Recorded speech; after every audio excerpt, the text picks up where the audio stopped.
ഈശോ മിശിഹായ്ക്ക് സ്തുതിയായിരിക്കട്ടെ. ഈശോ മിശിഹായിൽ സ്നേഹിക്കപ്പെടുന്ന മാതാപിതാക്കളെ, സഹോദരങ്ങളെ, ദൈവത്തിൻ്റെ അനന്തമായ സ്നേഹവും കൃപയും സൗഖ്യവും നമ്മുടെ മേൽ വന്ന് നിറയട്ടെ എന്ന് പ്രാർത്ഥിക്കുന്നു.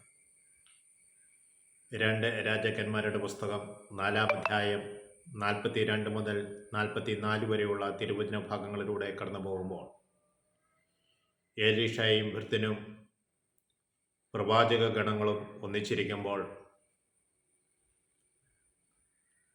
ബാൽഷലിഷായിൽ നിന്ന് ഒരുവൻ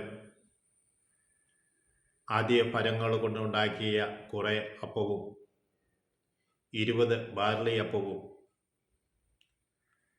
പുതിയ കുറേ ധാന്യ കതിരുകളുമായി ഒരു സഞ്ചിയിലാക്കി ഏലീഷയ്ക്ക് കൊണ്ടുവന്ന് കൊടുത്തു.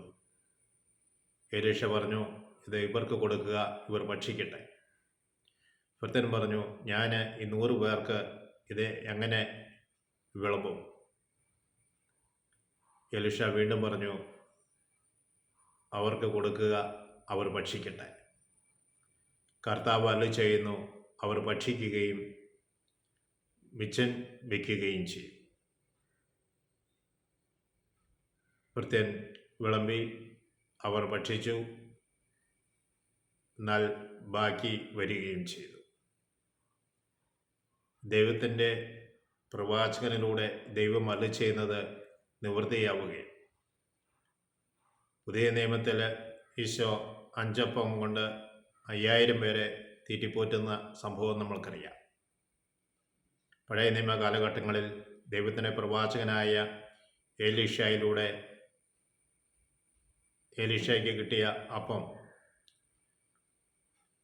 20 ബാർലി അപ്പവും കുറച്ച് പുതിയ ധാന്യങ്ങൾ കൊണ്ട് ഉണ്ടാക്കിയ ആദ്യഫലങ്ങൾ കൊണ്ടുണ്ടാക്കിയ കുറേ അപ്പവും 100 പേർക്കായി പങ്കുവെക്കുമ്പോൾ അവർ ഭക്ഷിക്കുകയും ബാക്കി വരികയും ചെയ്തു. പ്രവാചകന് വേണ്ടി ഒന്നും സൂക്ഷിച്ചു വെച്ചില്ല. അവന് കിട്ടിയത് അവൻ മറ്റുള്ളവരുടെ വേദന കണ്ട് അവർക്കായി പങ്കുവെക്കുകയും. നമ്മൾക്കുള്ളത് പങ്കുവെക്കുവാൻ നമുക്ക് തയ്യാറാകാം. ദൈവം നമ്മളേവരെയും സമൃദ്ധമായി അനുഗ്രഹിക്കട്ടെ എന്ന് പ്രാർത്ഥിക്കുന്നു. ഞങ്ങളുടെ അമ്മയായ ആശ്രയമാതാവേ, ഞങ്ങൾക്ക് വേണ്ടി പ്രത്യേകമായി മധ്യസ്ഥം വഹിക്കണമേ. വചനം ശ്രവിച്ചുകൊണ്ടിരിക്കുന്ന ഏവരെയും അനുഗ്രഹിക്കണമെന്ന് പ്രാർത്ഥിക്കുന്നു. പിതാവിനും പുത്രനും പരിശുദ്ധാത്മാവിനും സ്തുതി. ഈശോ മിശിഹായ്ക്ക് സ്തുതിയായിരിക്കട്ടെ.